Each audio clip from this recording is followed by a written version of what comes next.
Bah alors les amis, ça faisait longtemps qu'on s'était pas vu. Oui, un petit bout de temps. Bon, ne vous inquiétez pas, chez LG Motorsport Racing, il y aura une saison 2023. Bonne nouvelle pour vous déjà. Parce que j'ai fait un générique la dernière fois, c'était pas pour rire. Hein, bon. Ah oui, LG sera encore là en 2023. Pour vous emmerder. Bon, mais cette fois-ci, je vais encore vous gaver la tête. Je vais vous en foutre plein la tête. Aujourd'hui, sujet du cours, méca. C'est pas tout à fait d'un méca, mais vous allez voir. Aujourd'hui, c'est simple, le sujet du cours va être hyper simple. Il va être en deux étapes. Première étape, je vous pose une question, et deuxième étape, je vous répondrai cordialement. Si vous ne connaissez pas la réponse, surtout. Ok? Aujourd'hui, on va se pencher sur ces petits carters de bas moteur. Celui-ci et celui-ci. Première vue, quelle est la différence?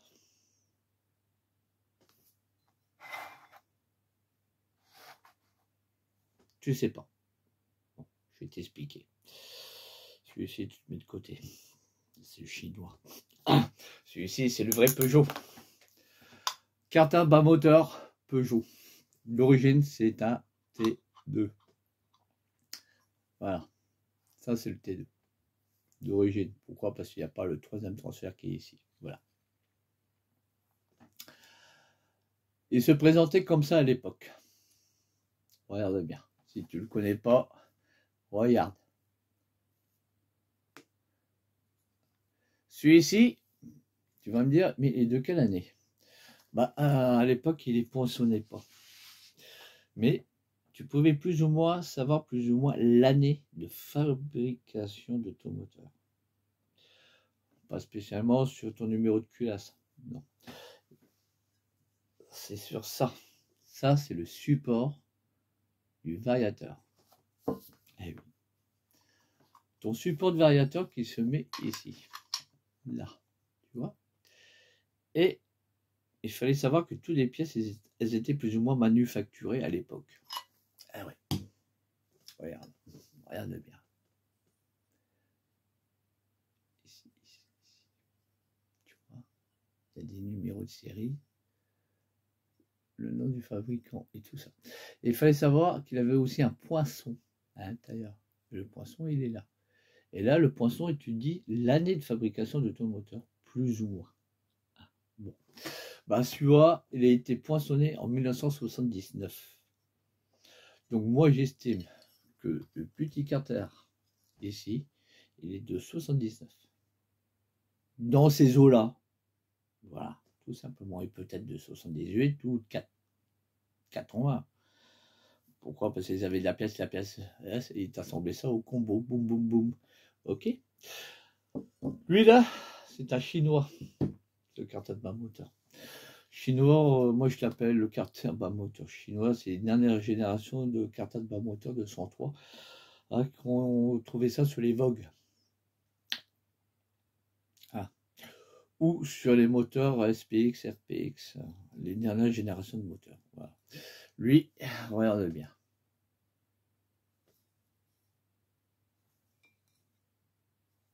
Il n'a pas tout à fait la même gueule. Et celui-ci, c'est un moule qui a été coulé en 2015. Pourquoi? Parce que la poinçon ici, qui est marqué 15. 15, c'est 2015. Okay. Bon, ils ont quelques quand même différences hein, entre eux. Ah. Regardez déjà les lumières latéraux. Ancienne génération sont quand même beaucoup plus larges. Là, c'est beaucoup plus petit. Ça sert pour brider. Là aussi, le cul bah, d'origine et la dernière génération, bah, celui d'origine est quand même un peu plus ouvert. Voilà, bien, mettez les lunettes. Bon. Ça aussi, ça c'est des carters qui ont été faits pour brider ton moteur, tout simplement. Ça à l'époque, ça tournait mieux.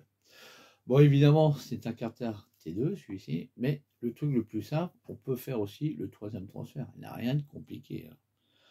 Je reprends mes machins d'ici, je fais le transfert ici, et un petit coup de Dremel, vas-y que je te... En 5 minutes chrono, c'est terminé, tu transformes tes cartes de T2 en T3. Rien de spécial. Mais alors, mais là, mes bons amis, vous savez qu'à l'époque, il y avait aussi un trou spécial et était beaucoup plus petit. On ne pouvait pas mettre nos vis de 6 à l'intérieur, 5,5. Ça bloquait. Ici, pour ne pas se faire chier, hop, tu prends fourré de 6, 5, boum, tu repères, termine RS. Comme ça, tu peux mieux mettre ton support et tes vis de correspondance pour resserrer ton carter. Bon, c'est bien beau. Les intérieurs, je ne te les présente pas. Ça se présente comme ça. L'ergonomie intérieure des dernières générations n'ont pas tellement évolué comparé aux ergonomies des anciennes générations de carter. Non. Pas spécialement ici. Hein. Non. Par contre, ici, ils les ont vachement limités. C'est vachement petit. Donc, ta veine gazeuse est un peu plus serrée pour rentrer dans ton cylindre. Aïe. Normal, c'est fait pour te faire briller ton moteur. Si tu veux t'amuser, vas-y à la Dremel pendant des heures. Tu t'amuseras. Là, je te dirais, c'est vraiment un abruti. Achète-toi des carters de bas moteur. Mal aussi au Pouligny, tu te feras manger, quoi. Et tu auras gagné ton argent et ton temps. Bon, aujourd'hui, sujet du cours et la question ultime que je vais vous poser, c'est un truc que tout le monde ne sait pas.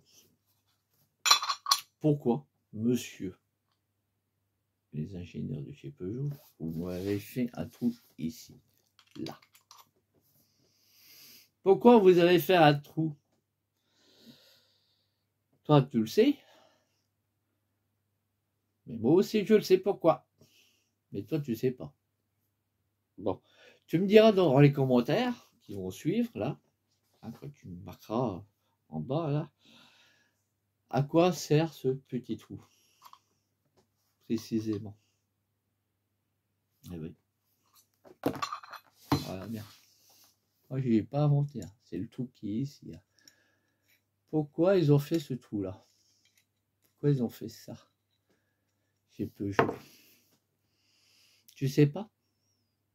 Bah, tu me diras. Allez, laisse-moi tes commentaires en bas pour que je te les dise tranquillement.